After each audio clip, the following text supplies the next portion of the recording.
Ümrə ziyarətində rəhbərlik xidməti nə dərəcədə əhəmiyyətlidir?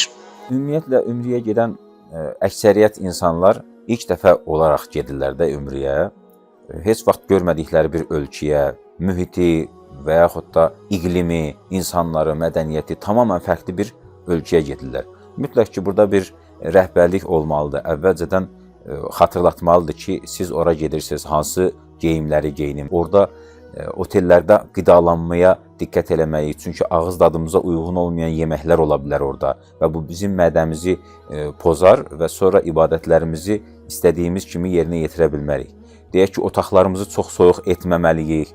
İsti, soyuq olanda xəstələnə bilərik, ibadətlərimizdən geri qala bilərik. Bu kimi şeyləri mütləq ki, rəhbərlik bizə bildirir.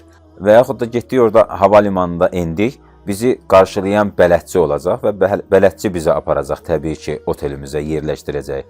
Sonra ibadətlərimiz əsas məsələ. Burada ibadətləri hansı sıralama ilə etmək lazımdır? Ola bilsin ki, əvvəlcədən bilirik, bəzi şeyləri kitablardan öyrənmişik, amma praktiki olaraq orada bizə birinin bələdçilik eləməsi çox önəmlidir, çox əhəmiyyətlidir. Təbii ki, burada bələdçinin ərəbcə bilməsi əhəmiyyətlidir. Sonra İslam tarixini çox gözəl bilməlidir. İnsanlarla davranışı, gələn zəvvarlarla mülayim olması çox əhəmiyyətlidir.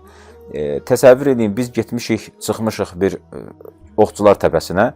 Bu sadəcə bir dağ olaraq görürük də oranı. Tarixi oxumuşuq, az-çox məlumatımız var. Amma Oxçular təpəsinin üstündə durub, bələdçi bizə orada olan hadisələri izah eləyəndə, biz tamamilə girib sanki o dövrdə o hadisəni yaşamış qədər bir ruha bürünürük. Onun üçün çox əhəmiyyətlidir həm rəhbərlik, həm orada bizi qarşılayan bələdçi.